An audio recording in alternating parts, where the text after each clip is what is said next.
Когда речь идет о том, чтобы зарабатывать много, по-настоящему много, довольно часто люди думают, что это зависит от того, насколько ты упорно работаешь или насколько тебе повезло. Знаете, все эти пословицы и поговорки: без труда не выловишь рыбку из пруда, терпение и труд все перетрут и так далее. Все эти прекрасные вещи. Я вам хочу сказать, это неправда. Это большая ложь.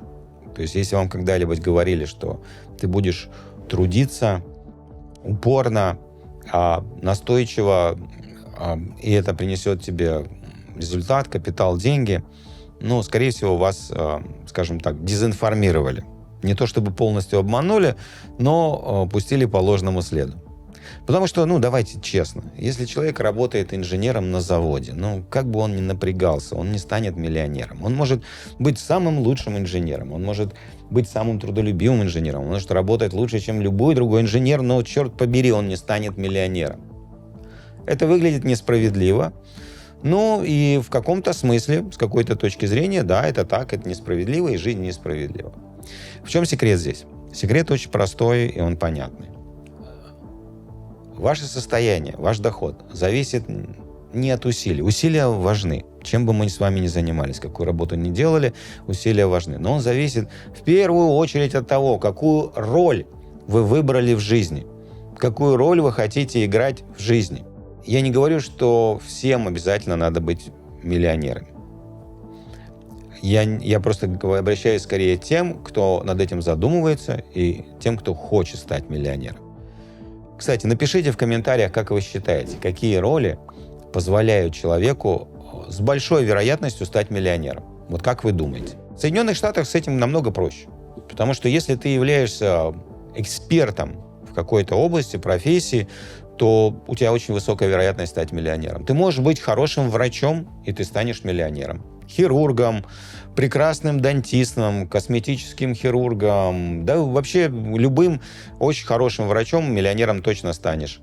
Ты просто выбрал эту роль, ты выбрал среду, в которой в этой роли можно стать миллионером, и действительно упорно работаешь, и получаешь то, что ты хотел, и ты миллионер. Но миллиардером ты не станешь в этой роли. Я думаю, что это тоже понятно. Для того, чтобы стать миллиардером, нужно выбрать другую роль. Первое, нужно понять, какую роль вы можете выбрать для того, чтобы попасть вот в эту категорию, в которую вы хотите попасть. Врач – это одна роль, основатель компании – это другая роль. Эксперт – это третья роль. Давайте возьмем Джеффа Безоса, основателя Амазона. Понимаете, он работал наемным менеджером. Он был, кстати, классным наемным менеджером. Он был классным руководителем. Он быстро продвигался по карьерной лестнице. И он довольно быстро стал одним из младших вице-президентов компании, в которой он работал. Но миллиардером он не стал бы никогда. Он никогда бы не стал миллиардером, если бы он не бросил эту работу, подверг риску себя, свое будущее, свою семью, бросился в пучину чего-то непонятного совершенно, понизил свой уровень жизни на какой-то момент, потратил свои сбережения на то, чтобы начать бизнес. Я думаю, что вы все видели фотографии, как выглядел первый офис Амазона. Жалкое зрелище. И я абсолютно уверен, что в момент, когда он покидал свою позицию топ-менеджера компании, у него кабинет выглядел в 10 раз лучше, чем первый офис Амазона и его собственной компании. Но он, тем не менее, это сделал. Он основал Амазон в гараже своего дома и мечтал создать самый большой магазин на Земле. То есть он выбрал правильную роль, и он выбрал правильную роль – это роль основателя компании. Ты самый молодой вице-президент самого быстро растущего хедж-фонда США. У тебя зарплата 6 нулями. Уважение коллег. И ты хочешь все это бросить ради книжного магазина? Второй момент важный, конечно, это то, в каком рынке эта роль. Если ты хочешь стать миллионером, смотри, в каких индустриях люди становятся миллионерами. Это довольно просто. И с миллионерами проще, потому что их много. Ты можешь посмотреть вокруг, и, наверное, у каждого найдется какой-то знакомый миллионер. И ты всегда можешь выяснить, о чем он занимается, в каком рынке он работает. Хочешь стать миллиардером, тебе нужно смотреть, где становятся миллиардерами. И обратите внимание, да, если мы возьмем ту же самую роль основателя компании, то есть рынки и индустрии, в которых становятся миллиардерами, а есть рынки и индустрии, в которых не становятся миллиардерами. На сегодняшний день у нас что в тренде? У нас технологии, IT, искусственный интеллект, робототехника. И там сегодня и завтра, а возможно и послезавтра, там проще всего стать миллиардером. Туда направлено внимание, туда идут инвестиции. Понимаете? И давайте посмотрим, кстати, вот если говорить об отраслях, да, в каких отраслях больше всего миллиардеров. Первая отрасль – финансы и инвестиции. А в этой отрасли 103 миллиардера. Это примерно 26% всех миллиардеров, имеющихся в наличии. Совокупное состояние 847 миллиардов долларов. 847 миллиардов долларов – довольно крупная цифра. Самый богатый – это генеральный директор и председатель совета директоров компании Berkshire Hathaway Уоррен Баффет. Вы его знаете. Его состояние оценивается в 102 миллиарда долларов. Финансы, то есть на первом месте финансы и инвестиции. На втором месте, если вы не любите иметь дело с финансами или у вас недостаточно знаний в этой области и так далее, ну, хорошо, давайте смотрим на технологии. Следующая область — технологии. 80 миллиардеров, это 20% из всего списка миллиардеров. Совокупное состояние 1,6 триллиона долларов. То есть средний технологический миллиардер гораздо богаче, чем средний финансовый миллиардер. Ну и самый богатый — это, конечно, Джефф Безос, основатель Amazon, 201 миллиард долларов. На третьем месте еда и напитки. 38 миллиардеров, это примерно 10% всего списка, совокупное состояние 242 миллиарда долларов. Самые богатые там Жаклин Марс, Марс, батончики, кондитерская империя, шоколад и все такое. 32 миллиарда долларов у нее примерно состояние. И Джон Марс, примерно тоже 32 миллиарда долларов состояния. В общем, это в каком-то смысле наследованный бизнес, потому что они являются внуками основателя Марса, Франклина Марса. На четвертом месте мода и розница. Количество миллиардеров там 31 человек, это 7,8% из списка, совокупное состояние 477 миллиардов долларов. Самый богатый там Джим Уолтон, 69 миллиардов долларов. Элис и Роб Уолтон — это владельцы одной из самых крупнейших в мире сетей оптовой розничной торговли. Вы, наверное, слышали Walmart, это икона в области розницы и так далее. То есть владельцы Walmart. А на пятом месте индустрия медиа и развлечения. Там 26 миллиардеров, 6,5% из списка. Общее состояние 254 миллиарда долларов. И самый богатый владелец, самый богатый человек из этого списка — это Майкл Блумберг, 70 миллиардов долларов. Это медиа-империя Блумберга. Если вы узнали в этом списке свою нишу, то есть вы занимаетесь там финансами, технологиями и так далее, ставьте лайк этому видео. А если ваша ниша в топ не входит, ваши шансы на то, чтобы стать миллиардером, понижаются. По состоянию на 2024 год, если говорить о миллионерах, в 2024 году в мире насчитывается примерно 47 миллионов миллионеров. 47 миллионов миллионеров. Тянет на очень приличную по количеству жителей страну. Штаты, естественно, лидируют в мире по количеству миллионеров, насчитывая примерно 24,5 миллиона людей с чистыми активами больше $1 миллиона США. И это неудивительно, потому что в Соединенных Штатах, как я говорил, будучи врачом, юристом, хорошим IT-инженером и так далее, если ты экспертен, ты имеешь высокую зарплату, ты довольно быстро становишься миллионером. Поэтому 24,5 миллиона людей с активами больше $1 миллиона. И это тоже, почему это происходит, потому что все-таки Штаты — это особая страна с особым предпринимательским духом, с особым законодательством, технологиями. На протяжении нескольких сотен лет она формировалась предпринимателями для предпринимателей, и поэтому предпринимателям в Штатах жить хорошо. Погоди, сынок. Ты хочешь сказать, что владеешь корпорацией креветки Баба Гамп? Да, сэр. Мы богаче Дэви Крофкета. Следующий за Соединенными Штатами по количеству миллионеров — это Китай, 6,2 миллиона миллионеров. Это тоже, последствия быстрой индустриализации, роста среднего класса. агрессивного такого расширения в торговле там, со всем миром. Следующее идет Великобритания, в которой 2,6 миллиона миллионеров. Здесь в основном это инженерия, инженерная промышленность. Следующая после Великобритании идет Япония. И там чуть больше 2 миллионов миллионеров. В основном автомобильная промышленность, электроника, электротехника. Ну и последний идет Германия, где количество долларовых миллионеров где-то 1,6 миллиона человек. И они являются одним из крупнейших экспортеров технологий в мире. Наибольшие шансы стать миллиардером у тебя тогда, когда ты выбираешь правильную роль в правильной индустрии. Третий момент, который надо принять во внимание. С помощью каких инструментов ты производишь свои результаты, с помощью каких инструментов ты создаешь что-то. Маленький предприниматель создает с помощью своих рук, это такой предприниматель-одиночка.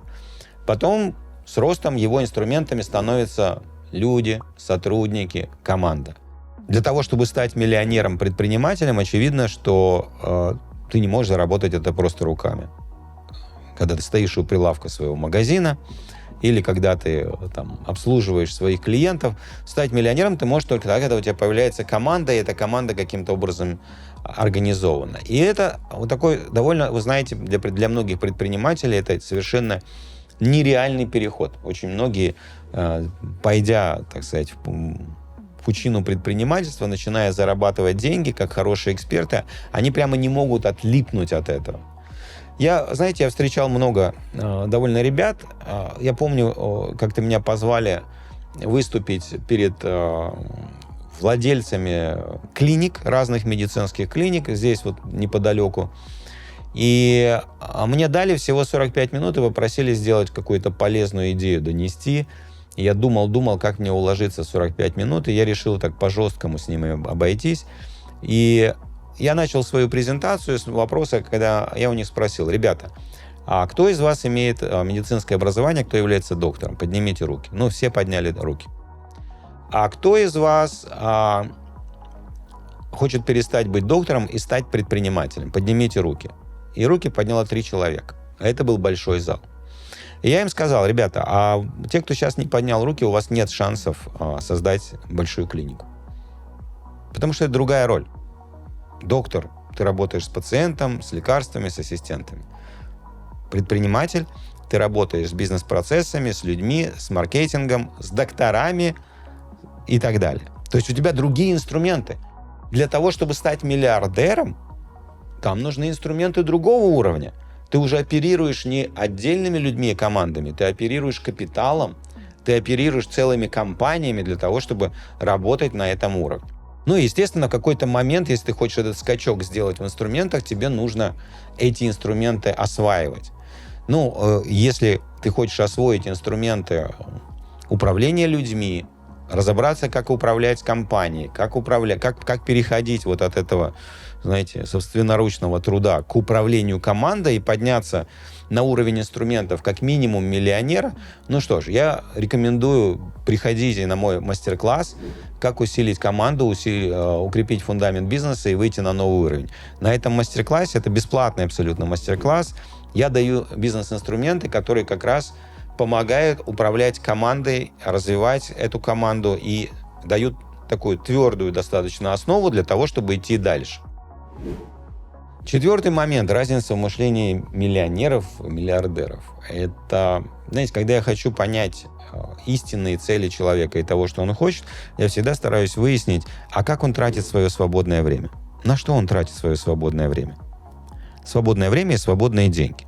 Понимаете, на что тратят свое время миллионеры? На то, чтобы прокачиваться в своих навыках.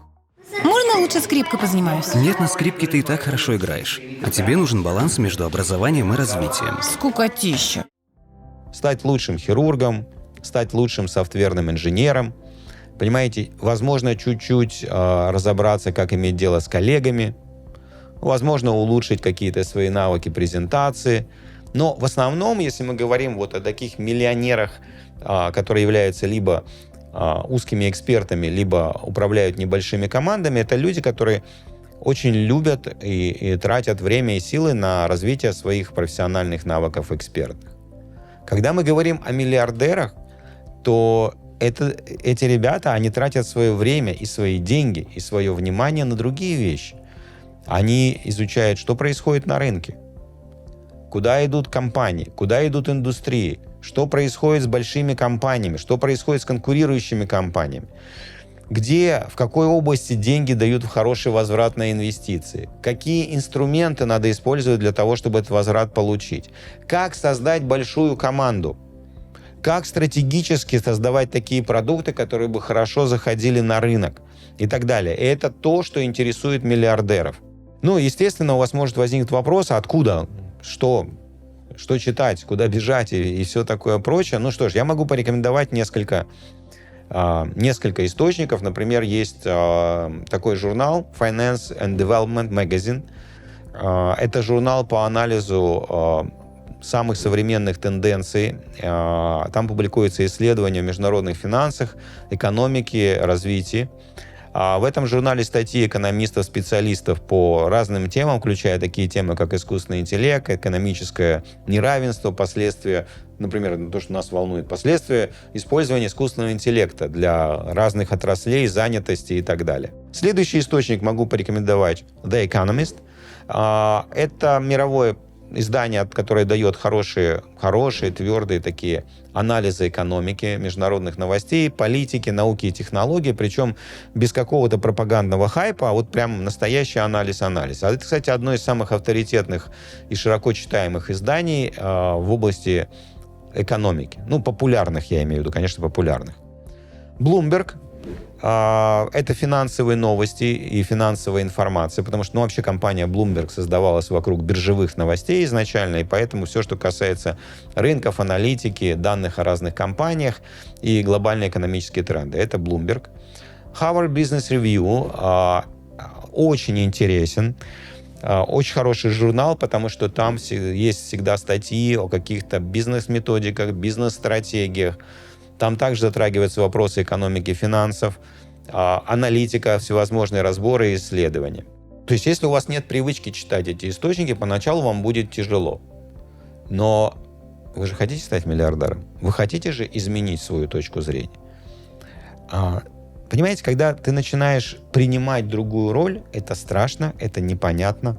Когда ты начинаешь пытаться работать с новыми инструментами, а у меня это несколько раз в моей жизни происходило, это страшно, это непонятно, высокая вероятность ошибки. Тебе приходится, когда ты меняешь эту роль, тебе приходится изучать другие источники, и там много непонятных слов, там много непонятных вещей, и через это буквально приходится продираться. Но если ты на это тратишь каждый день какое-то хотя бы время, довольно быстро ты начнешь в этом ориентироваться, разбираться, и твоя точка зрения будет меняться, которая определяет то, что станешь ты миллионером, станешь ты миллиардером или останешься миллионером. Пятое, что я могу вам сказать, точка зрения сильно зависит от того, с какими людьми вы общаетесь. Ну, это довольно в большой степени правда, что если ты хочешь быть миллионером, общайся с миллионерами. Она мультимиллионерша. Так надо к ней подлизаться. Ну, если ты хороший врач, для тебя обычно нет проблемы общаться с хорошими врачами. Но если ты хочешь стать миллиардером, тебе надо общаться с людьми, которые в этой лиге находятся, которые строят действительно большой масштабный бизнес. Естественно, вопрос, а как с ними общаться, черт побери? У меня всего 2 знакомых миллиардера, и все время заняты. Ну, я говорю о себе. А, возможно, у вас нет ни одного знакомого миллиардера. И вы даже не то, что заняты, можно как-то их выдернуть, ну, и так далее. Это сложно. Но для этого существуют бизнес-тусовки, для этого существуют конференции. Для этого, в конце концов, есть книги, которые эти люди пишут и издают. Даже если они сами не пишут, но они, по крайней мере, рассказывают гострайтерам о том, что же там в этой книге написать. И поэтому... Или, например, биографии.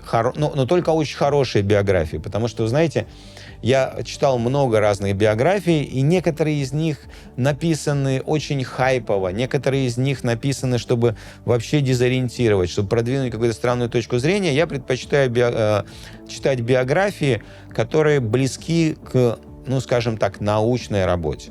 То есть, которые дают такую безоценочную точку зрения. Да? И поэтому мне, кстати, нравится такой писатель, как Уолтер Айзексон, который написал много биографий. Он самый известный в этой области писатель в мире. И для начала рекомендую, почитайте биографию Стива Джобса, которую написал Уолтер Айзексон. Он очень серьезно подошел к своей работе. Он провел там десятки, сотни интервью с разными людьми. Он провел больше 40 интервью с самим Стивом Джобсом, а также там общался с сотнями там, его родственников, конкуренты, коллеги и так далее, и так далее. Недавно, кстати, у Айзексона вышла книга с биографией Элона Маска.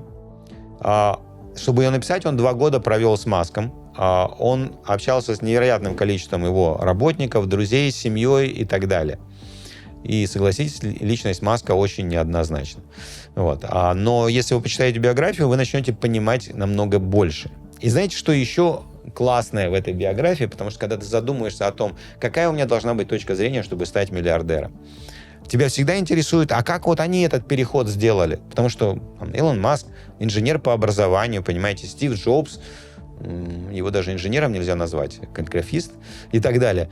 То есть, а как вот этот переход осуществлялся? И обычно вот этот переход максимально точно можно увидеть в хороших биографических книгах. Также могу еще порекомендовать биографию Джеффа Безоса и «Век Амазон», книгу «Полный вперед», как Говард Шульц вернул Starbucks в душу. Фил Найт, продавец обуви, история компании Nike, рассказанная ее основателем. В общем, я вам рекомендую читать вот эти книги, чтобы формировать точку зрения, которая позволит вам выскочить с этого уровня миллионера на мышление миллиардера. И это не значит, что это гарантирует вам успех.